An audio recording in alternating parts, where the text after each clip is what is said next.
Hello and a very warm welcome to Rajya Sabha Television. You're watching The Big Picture with me, Frank Razan Pereira. Well, asserting that terrorism is the biggest problem facing the world, Prime Minister Narendra Modi on Tuesday said that there was a need to ensure that countries supporting and assisting terrorists are held guilty in an oblique reference to Pakistan. Addressing the summit of the five-nation grouping BRICS, via video conferencing, the Prime Minister also said that there was a need to tackle the problem of terrorism in an organized manner. In this edition of The Big Picture, we will analyze the takeaways from the BRICS summit. Joining me on the program today are Manjeev Singh Puri, former ambassador, Sreeram Chaulia, foreign affairs analyst, and Shubhajit Roy, associate editor of the Indian Express. Thank you to all my guests for joining me on this edition of The Big Picture. Sreeram Chaulia, let me bring you into the picture now and let's focus a little bit on this counter-terrorism strategy document that was adopted.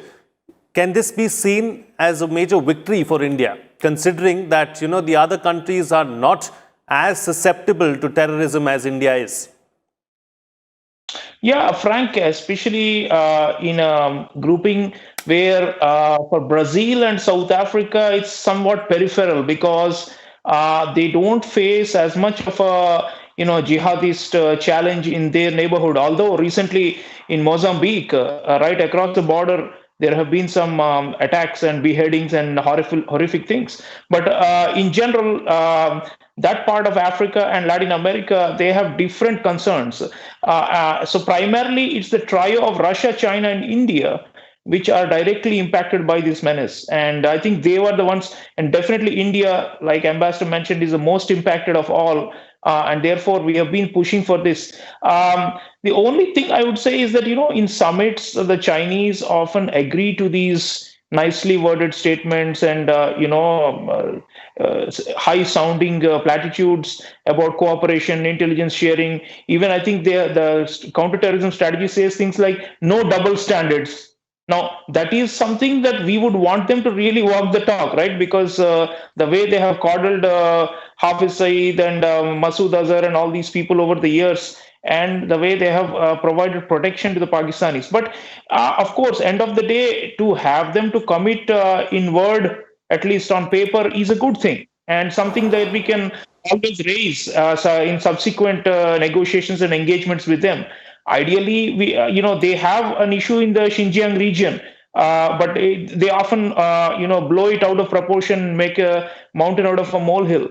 But overall, there is a, sense that the region and the world faces serious challenges. Recently, we've seen these series of attacks in Europe as well.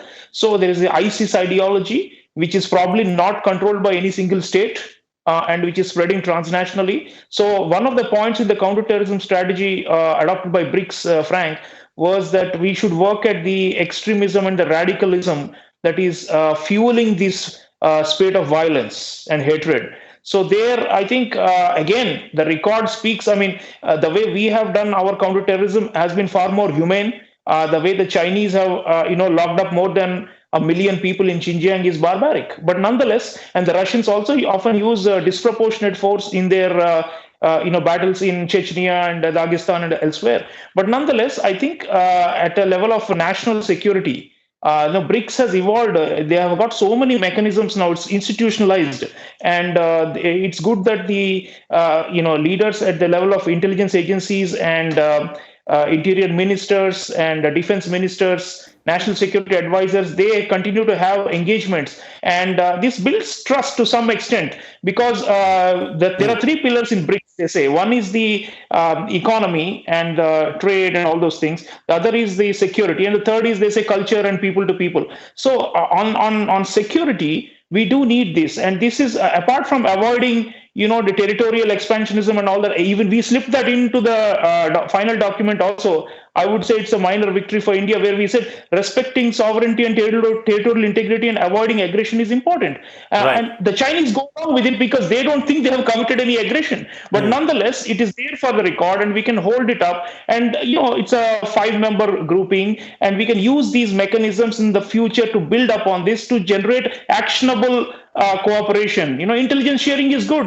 Sure. The Russians have a lot of intelligence in the region about jihadist groups. So if we can pool this, it will help us to avoid active terrorist attacks and to bust terrorist rings and cells. Transnational and cross-border terrorism was also mentioned, Frank. So these are Right. all good things. That's where our interests lie, and we have made sure that our interests are shared with the rest of them and reflected in a common language. Yeah, all right. So, Sreeram Chaulia, let's talk about another aspect now and bring it in because I think it was the ambassador who raised it in his opening remarks. Let's also understand that there's a level of maturity as far as these five countries are concerned. Because we've seen multilaterals in the past getting derailed because of personal bilateral issues. Take the SARC, for instance. The similar thing, considering what has been happening between India and China, could have happened with any of these other blocs as well, but that has not happened. That also shows a level of maturity and the kind of mechanism we have in place to sort out these kind of issues. Yeah, Frank, this is the 12th summit. We have been having this since 2009. So, and those were relatively better days in China-Indian bilateral ties. Before Xi Jinping came to power, we didn't have as many, territorial aggression problems and, conflicts on the border and so on. China has become far more pushy only in the last 7 to 8 years, especially under Xi Jinping. So in earlier times, so BRICS signified that hope, at the initial era, 2006 to 2009, when it was being elevated from a ministerial to a heads of state level dialogue forum and becoming institutionalized, that there are two objectives. One was, we said multipolar world, right? Even now, the Moscow Declaration talks about multipolarity. So that is a shared thing, and that's a common thing. And that is where we, to some extent, keep aside our individual rivalries, because we want large developing countries represented in these five. And people talk about BRICS plus, and there are a few others that can be, counted in this category of emerging market economies. We all have a common aspiration to make the world more democratic and balanced. So to that extent, especially the Chinese have wanted to use BRICS for external balancing against the US, to show that we are responsible, we are a team player. Now look at the new development bank of BRICS. The way it has been structured is quite democratic, and we fought for it.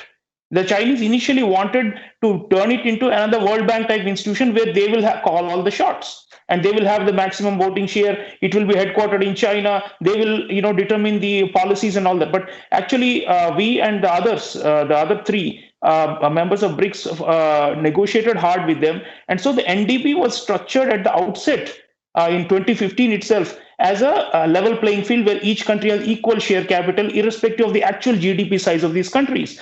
And Mr. Kamath became the first president of the NDB. Now a Brazilian is holding it. So the Chinese have, in a way, restrained themselves to some extent, or been compelled to restrain, because they want this grouping to show to the West that we can create an alternative world order. But internally, within BRICS also, there is an internal balancing. India especially, I think, is by being there, we don't boycott BRICS because we are having a border conflict with China. Why? Because being inside BRICS helps us to restrain and moderate China to some extent, and to tie China into a web of multilateralism that is more cooperative. And Right. we understand China's need for BRICS as a counter to the West. We are not so anti-Western, but we also want a reform of the multilateral order. So Sure. these, if you look at nuances, that is why this maturity you're talking about has been sustained. So short of war with China over the border or in the Indian Ocean, we will continue with BRICS, and we will try to keep this cooperative project going, because that is how our own influence also rises as a responsible power that is taking others along and also representing interests of least developed countries. The Sure. declaration time talks about the needs of LDCs and waiving the debt and debt servicing in the Corona period. So we are trying to, show that we can have leadership in a collective form. So I think that has indeed matured, and it will stay its course. So nobody should criticize BRICS saying it's a waste, or that the Chinese are hoodwinking or dominating it. If the Chinese were dominating it, we will not join it. We have not joined BRI. We have not joined Belt and Road, but we are part of NDB because we have forced the Chinese in many ways to moderate themselves in this institutionalized forum. So institutionalism is good, and we will try to preserve it. Sreeram Chaulia, close the show for us with your concluding remarks.